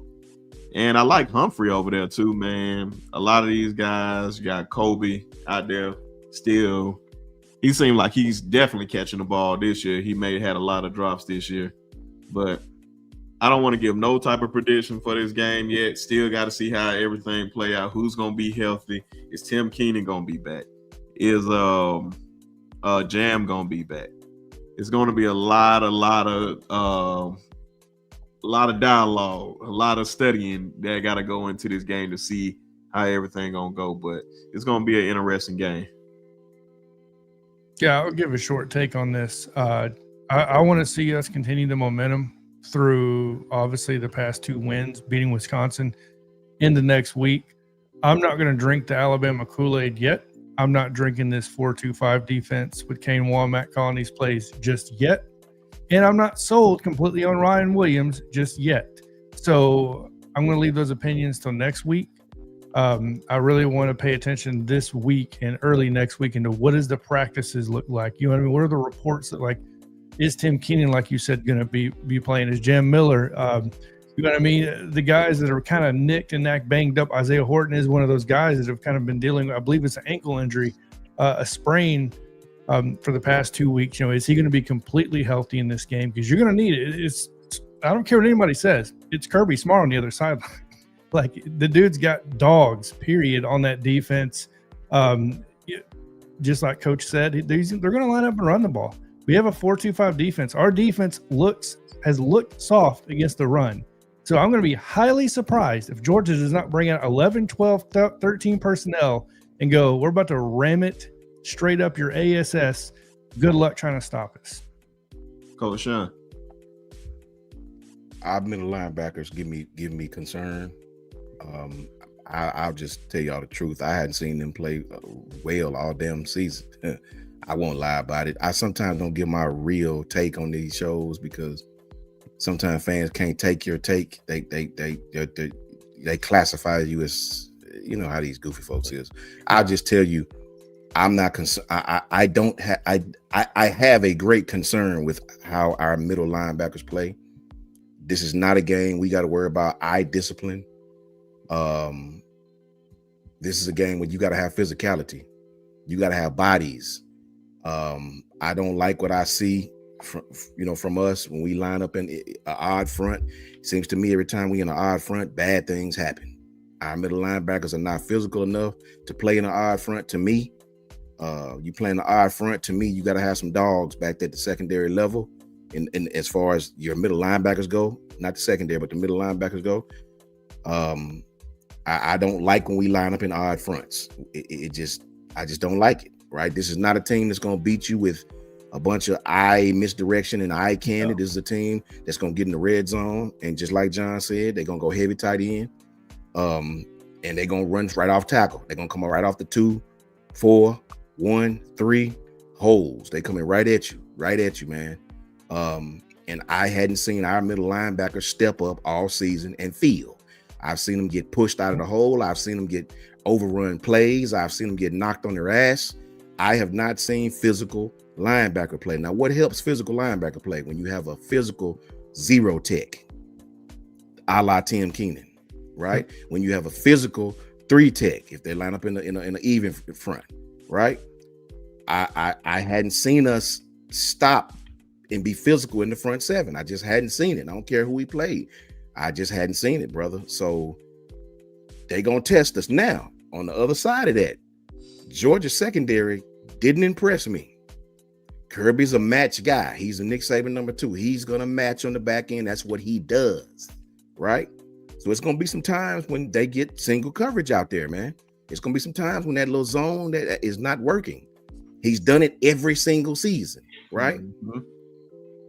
I like us in the pass game against them. I do. But this will be some of the weakest linebacker play that I've seen us play. Period. Now, 41, just like Young Trail said, right?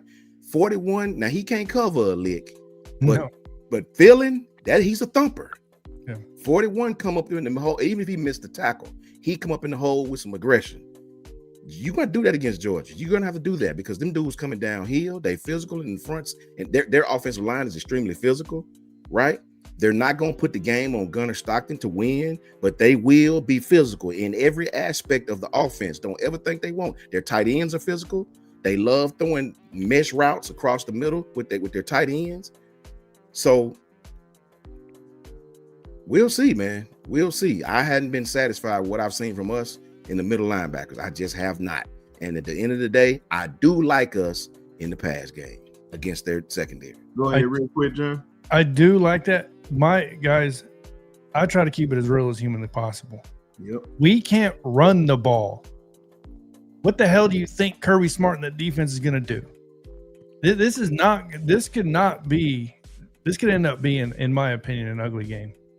And TJ, I believe you said Ryan Williams is the best wide receiver in the country. I don't believe my honest opinion, I don't believe he's the best wide receiver, on our team. Jeremy Bernard, I have to agree with Coach Shawn on that. No disrespect to Ryan. None. Jeremy's just a more consistent receiver to me. Just my humble opinion. Yeah. To me, John, we weren't able to run the ball against Wisconsin because they was heavy in the box. They played practically the entire game with a heavy front 7, front 8, front 7. Yeah. They never adjust. That's why we threw the ball so much. They was determined to make Ty Simpson beat them. They were not going to allow us to. I think Kirby's going to mix and match that. If we hit a few pass plays against Kirby, he'll adjust. Trust and believe. So the key is when you run and when you pass. This is be a game where it's a chess match again. This Ryan Grubb gonna have to earn his money in this game, right? Absolutely. Schumann is gonna bring pressure. They're gonna bring disguise blitzes. Kirby loves to overload the weak side. He'll find which tackle is the weakest. They'll overload that side and and rush that side to make the tackle make a decision. He's done it every single year we played them. Find which tackle is the worst in pass pro. Overload that side. Overload it. And rush, make the tackle, make a decision. That's when the running backs are going to have to chip over. That's when the quarterback is going to have to be smart enough to slide the protection, right? Running backs are going to have to block. It's the little things, man. Yeah. That's just what it is. So, don't give them too much, Coach. We got to keep them one more. We got to keep them one more. Yeah, and that's just the bottom line, man. What your pass game going to do against them, what your middle linebacker is going to do against their offense. Tez, quick take real quick. Yeah, would y'all say this is the biggest game so far of Kalen's career at Alabama? Yeah, it kind of felt like this should be a pivotal game. It's a pivotal game. Pivotal, for well, sure. But the reason why I say that is because if he starts this season, losing this game and goes down 2-2, that's a very proud school and fan base. When it's different it's different from, and y'all know this, it's different from when you lose a game at the end of the season versus when you take that L in the beginning of the season. Because y'all been there before, y'all bounce back from it. Y'all taking L's at the beginning of the season. You know what the fans said. You know what they said about Nick. So think about what the scrutiny that's going to come in on the guy that they already having doubts on. I think that he's got 2 weeks to prepare his team for this football game, and he has to do the best job that he's ever done in his career to get this thing right, because a win in this football game silences everything. A win in this football game silences everything. It's based on the type of football game I think it's going to be. Like you said, it's going to be physical. You watch that Tennessee game, we said before, they ran the football every way you could run it. Every run concept that you could call in the football game, they did it. From speed sweeps to everything. So if they plan on playing that style of football, man, you have to be ready. And like you said, you're gonna have to put drives together on the field. Time of possession is gonna be important. That run game is gonna be important. Now, one thing I do that does work in y'all favor, I love that Kirby Smart is a coach who he almost, once he has a lot of film, he's really tough to beat. That's why last week I thought that the Tennessee game was going to be close, because he doesn't have a lot of film on them. It's early in the season. Ty hasn't put a lot of bad things on tape from a quarterback's perspective. Like for a defensive coordinator to look at and say, oh, he doesn't do this very well, we can key in on this. He hasn't. He's looked pretty, even in the Florida State game. He did some bad things, but he looked pretty good in all of the games that he played. So like, there isn't a lot of bad tape for somebody like a Kirby Smart that's looking to pounce on bad habits. He hasn't put a lot of bad things on tape from a quarterback perspective. Now, maybe the offensive line and play calling and protection and things like that, but as far as him delivering the football and making decisions with his reads, he's been, I mean, it's been pretty sharp. Like, I can't take nothing away from him there. Like, at the end of the year, his completion percentage is probably going to be near the top. This offense is, you're playing Kirby now, but they're going to explode on some teams if he keeps playing efficient like that. So it's 2 weeks for both teams, man. How well can Kalen DeBoer prepare? We know what Kirby can do with 2 weeks. And this is like a storyline game right here. It's like a defining moment. A star could be born. I'm telling you. I think it's a pivotal game, like you said, but I don't by no stretch think it's the biggest game at all. We could lose this game, go 2-2. Thus far is what I'm saying. Yeah, I mean, thus far, facts. Facts. I think the Oklahoma game last year was the biggest game to make it to the playoffs, and we crapped the bed. For me, man, here's the thing in coaching, bro. Here's the thing. What's up, A-Watt? Shout out to A-Watt, man. The broski right there, man. Good to see you, A-Watt. Roll Tide, bro. Yeah, man. Fans got to understand, and in Bama Standard, Marvin, them boys will tell you the same thing. The game Alabama put together last week is what's going to make Kirby stay up at night. You know what I'm saying? Right. The game that Ty showed what he can do against playing man, against single high, that's what's going to keep Kirby up at night. We had went out and fumbled around. I'd be concerned. Kirby has now got to practice, put time into what we do best. You play a single high, Ty can make those plays. He can. Georgia's secondary is not, to me, that's the weak link of their defense, their secondary. Yep, absolutely. If you get caught in single high safety, I don't care if you're disguising it, I don't care if you're bailing, I don't care what if you get caught with numbers, either like numbers or one less in the secondary, we taking that. And I think we can be successful against them, right? I just do. It's not like Florida State. These guys coming out in physical in nickel, they physical in man, whether they play zone, it doesn't matter. They coming down and I don't see that in Georgia's defense. Tennessee had a lot of success and they weren't doing anything special, right? Just split option field routes. I talked about this before the game even happened. The bottom line is the game we had against Wisconsin last week is going to cause Kirby to spend ample time on some other things too. That helped Alabama more than anybody knows. Trust me. And just close it out, man. Definitely can't wait to see next week. Definitely gonna have a lot of our Georgia brethren up here, from Coach I to Shawty.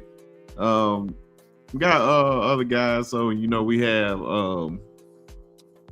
our good brother James that be in the comments, always representing that Georgia. So it's gonna definitely be heavy next week. So y'all definitely stay tuned for that. And the last one, we're gonna talk shortly on this, and then we'll get to the big announcement. Then we'll get up out the house, get up out off the show. Dabo Swinney comments. Tez, I think you had Dabo call everything, pretty much everything Dabo said. I think. Yeah, I gotta refresh my memory what he said. B Sharp. That's why I was telling Tez man. Well, I guess I can paraphrase it. He said a lot of things. He basically said that, hey, one of the things that stuck out to me, he's like, man, I'm fit. Y'all want to fire me? I'm 55 years old. I go coach somewhere else. Like, this not the end of me. And I think that was a direct shot. Like, I go take that South Carolina job that may be about to come open. You have to see me every year. All right, go to one of these schools in the ACC right down the road, and you have to play me every year. I mean, he spoke. Well, from a PR perspective, you definitely don't want your head coach out here saying that. It makes it seem like there's discord in the program. You don't want that. But there's nothing that he said that I can point to and be like, yeah, he lying about that. Or he making that up. Clemson was nothing. Clemson had a term. Clemson had their own term. Georgia did too. Georgia did too before Kirby got there. But Clemson had their own term before Dabo got there. Clemson in a game away. Over and over again. And yeah, man, like, I don't know. My question is, who is he responding to? Did somebody say something directly? The media. Questioning the 1 and 2 start. Yeah, but he responded to the media, but he made it seem like he was talking to the president of the university. Like, it sounded like he was. It could have been direct. My fault. Go ahead. No, I'm just saying, like, maybe there's some rumblings on the inside that somebody said that or something. I don't know, but he took that personally, bro. Yeah, and I don't blame him. I can understand why people would think that like you put Clemson on that level, so people are trying to hold you to it. But my whole thing is, I'm like, yeah, man, it ain't like they just got blown out in these games. I'm about to say Georgia Tech hit the game-winning field goal, and LSU stopped them from winning the game, so they can easily be 3-0. But I really expected them to be 3-0. Why am I saying 3-0? 2-0. Is it 2-0 or 3-0? They're no, 3-0. And they struggled against Troy, so that was a big concern too. So yeah, man, that I can understand why. But if you look at the history of Clemson pre Dabo, is pretty bad. But I don't know, man. I think I don't know. I don't think Clemson can be as good as they been without Dabo at this point. But go ahead. I'm gonna say this. Fans and media, we all act like it's so easy to go 10-2 or 11-1 every year. Telling you. The understanding of how hard it is, even in the ACC, to win every week, it's extremely difficult. I'm not even a coach, but I've heard it enough to figure out it's probably hard, right? I mean, let's be real. They've won 3 national championships at Clemson. 2 under one coach. At Alabama, you have 18 national champions. You have all the way dating back to 1925. You're talking about Wallace Wade. You're talking about Frank Thomas. You got a history of winning and bringing that in. You don't have that at Clemson. I'm sorry. Dabo Swinney has made Clemson what it is. Respect the man. Put some respect on his name. Plain and simple. Coach, finish us off. Because I feel like you about to go another way with it. Man, y'all niggas crazy. Bro. Good. Tell And us. nothing personal against nobody. Man, Dabo. You don't shut punk ass up, man, around here whining like a little bitch. Shut up. Shut your rich ass up. Make 90 billion a year. Fans can say what the hell they want, bro. They're fans. You know what I'm saying? Man, you're crazy. You're turning two. So what? So what? So what? Get his ass up out of there and go hire another coach, and let's just see what happens. I can't stand a whining ass coach. He was a weenie. Shut up. I don't want to hear that, because you get on these kids when they get behind the mic and say something stupid, right? Yo, old grown ass around here. I'll say this, I'll do this, and I'll go 10-2, and I'll go swear some coach. Who gives a damn? Bye, leave, go. Who cares? There's 100 coaches out there that coach. You don't shut your weird ass up around here. Tell me what you don't care. I'll go swear some coach. I'll get coach. Shut your goof ass up. Not too long ago, and see, I have no sympathy for that dude, because I remember all that stuff you said when all this social shit was going on, right? I remember how you was very insensitive, right? Very insensitive. Now you get behind the mic addressing fans. Man, bro, they should be on your ass. They should be on you. They should. You know what I'm saying? Your team sucked. They played terrible. This is my problem, bro. You can't be the man. This is what come with it. Do y'all not understand what come with it? Just like Ryan. You expect what y'all think when you run around talking? What you think is gonna happen? Then you don't perform to what you're supposed to. They're not gonna say nothing about you. They're gonna pat you in the back. No, they supposed to be on you, bro. They're supposed to be on you. Your team suck. You got beat by Georgia Tech. Georgia Tech came in your house, ate your cheese sandwich, pissed in your toilet, and walked around your carpet with their shoes on, and you did nothing. You did nothing. They supposed to talk about firing you or whatever they're talking about. They're fans.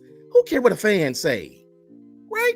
He should have stood up there just like Nick Saban and kept his poise and said, whatever, man, we gonna, say whatever you say, right? If anything, turned around like Coach Saban did with the crap through the tin horn, ran through her. If anything, dish your team in the media so your team can respond. You don't respond to no fan. You can fire me. I don't care. You sound like a buster. Shut your goof ass up. No, I ain't got no love for that. No, I don't care about no 10-2 and what Clemson was and all that. You rich. Shut up. Perform. It's coaching, bro. It's football coaching. They pay you to win. If you can't win, get your goof ass out of here and go high-five somebody else. That's just the bottom line of it. That's the business that you're in. That's the business you're in. You don't listen to the fans, or your goof ass will be sitting up there with them. You don't listen to the fans, bro. You don't respond to them and be personal, and your Clemson can do this. I bet you wouldn't say that at Alabama. I bet you wouldn't say that here. They'll get your ass up out of there. You know what I mean? That you rich, bro. You got millions of dollars. I don't feel sorry for that goof. No. Whining like a mark. Oh, I can't stand that. You're a grown dude, bro. You remember the rant by what was the young man from Oklahoma State? Mike Gundy? Was it Gundy? Mike Gundy. That I love that. I'm a man. You know what he said? I'm a man. I'm 40. Don't come at my team. Blah blah blah blah blah blah. You know, he stood up for a squad. You know what I'm saying? You out here passing the buck. I'll go somewhere else. I'm 10-2. I'm 10-2. I go somewhere else. I don't want to hear that. You rich.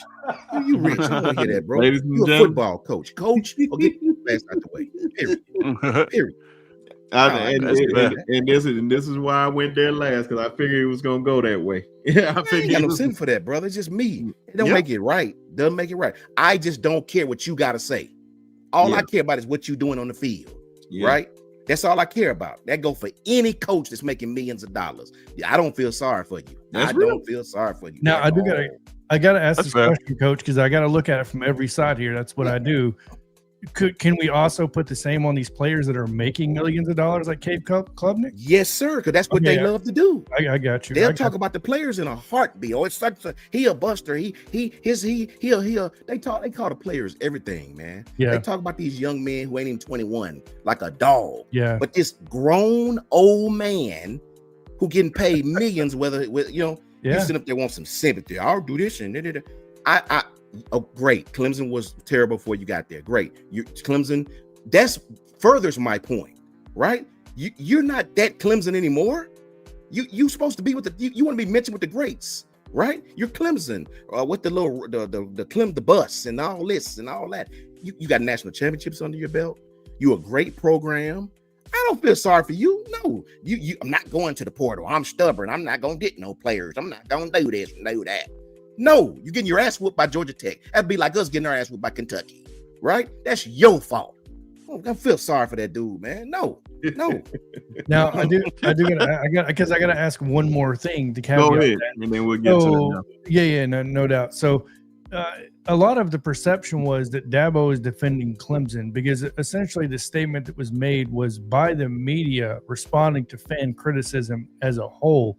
So supposedly what Dabo was doing was saying, look, we are a winning program now.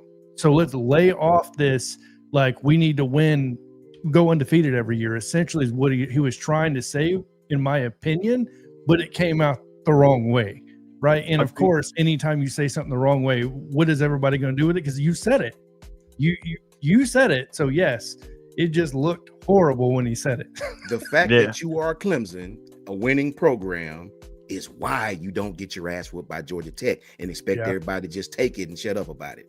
Is why you let LSU come in and take your lunch money. Cool.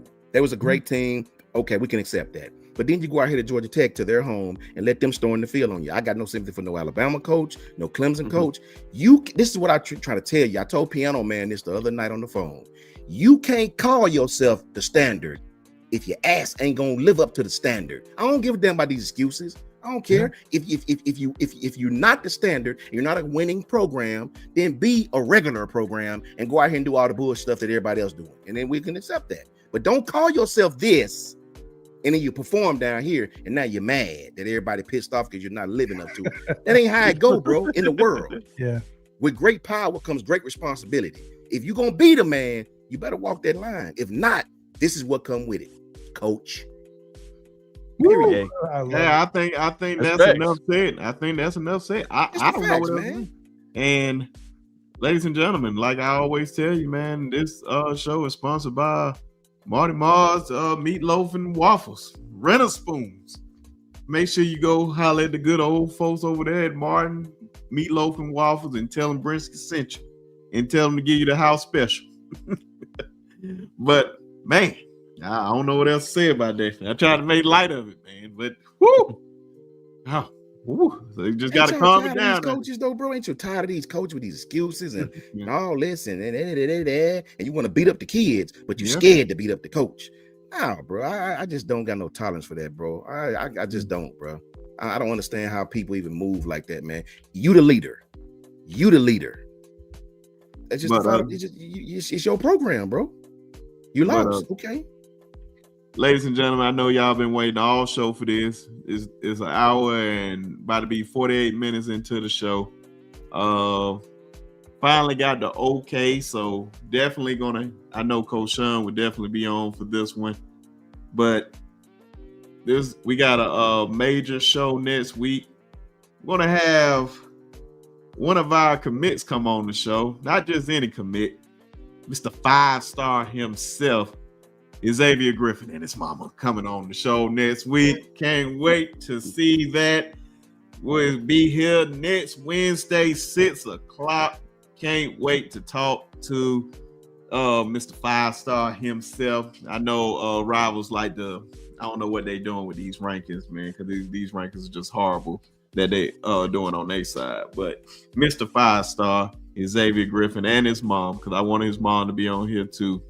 Because I feel like she's a big part of his journey, and it's good that they will sit down and talk to us, and we can learn more about them, and they can learn more about us. And hopefully this won't be the only time they come on here. So definitely everybody, next week at 6 o'clock, Xavier Griffin and his mom will be on the show.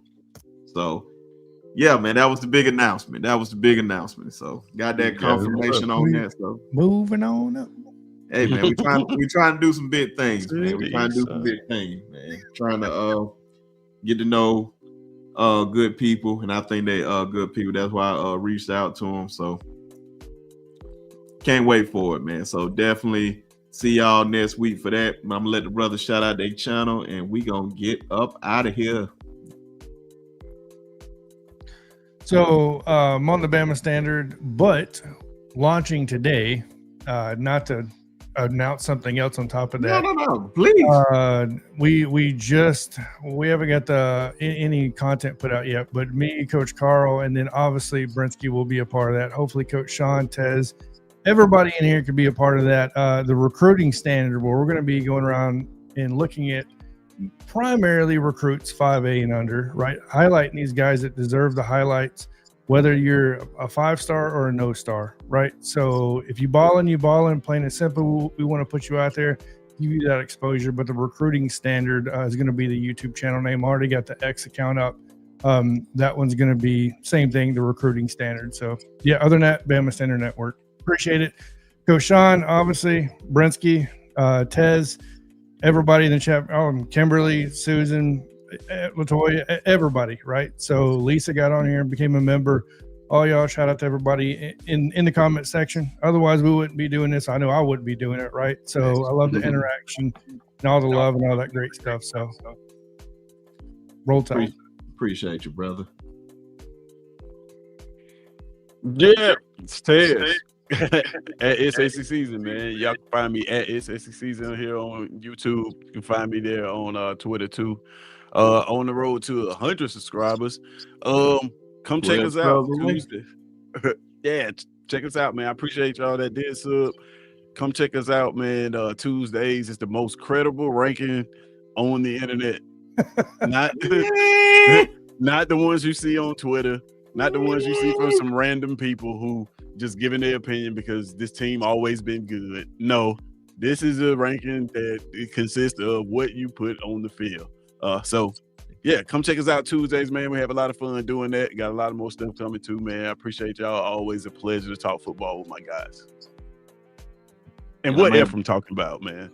I was just reading that. I missed it. Crazy. What F I'm talking about. And of course, everybody, they channels will be in the chat too. So make sure. And Tez is 12 subs away. So if you're not subscribed to him, make it happen. Please make it happen. Please do, man. Please do. Shout out to Tez, man. Shout out to B. Shaw for having us on here. Shout out to John, man. Always, man. Congratulations to these guys. These guys are recruiting. They love it, man. You know, and I really respect that about them, man. It's a very tough thing to do, to get up with these kids, man. But I really, really enjoy that they're highlighting these kids that may or may not have the highlight, you know, somewhere else, man. I can't tell you how much I appreciate that, man. To take you guys time and find these young men and highlight them, man. Blessings be upon y'all for doing that, man. That means a lot. I can promise you to the families out there. You can definitely find me, man. And remember, man, everything we say on here is just opinion based. It don't make it right, don't make it wrong.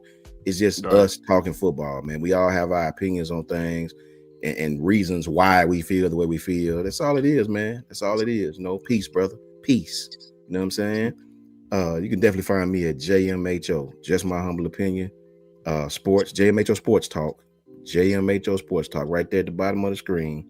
JMHO Sports Talk on Twitter and YouTube. Much love to all of our Wu-Tang clan. You know, I call them out all the time. All these great Bama content creators. You guys can't go wrong with none of them, right? I listen to them. John listen to them. B Sharp listen to them. Tez listen to all the Auburn and Bama and everybody.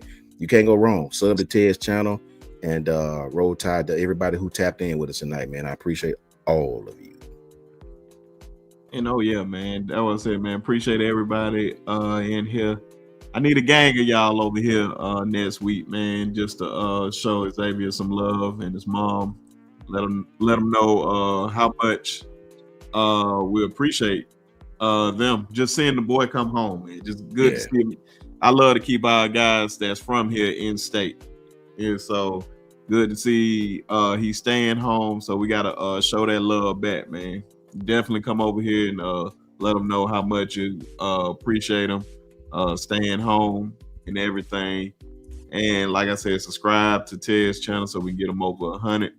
May do something, I don't know, may do something this weekend talking about these games since Alabama off. But yeah, can't wait to see. We still gonna do the recap show on Monday, of course, but Wednesday definitely be up in here, so it's gonna be a little busy next week. But as always, y'all already know. Wait, Bishop. Wait. Reed Christian's comment first. Reed Christian's comment. My fault. LOL, I still like to know what you think about them trees. Oh man, you would like to know? You don't say. That's exactly how I feel about him. That's exactly how I feel about him. Oh, I thought I would just throw that out there forever and a day. Don't ever get it twisted. Don't ever get it twisted. Oh my God! Nothing about him ever. And I hope they go ahead and get killed. Hey. So y'all in the chat, I just want y'all to know that me neither. I don't really care about him either. And this is an Auburn guy. And we got to. I didn't think. I don't want to get into that. But we'll leave it alone. We'll leave it alone. But who I got to take somebody off the list, Ted. I got to take somebody off. Man, you're gonna have the whole Auburn off the list in a minute. Nah, man, just do.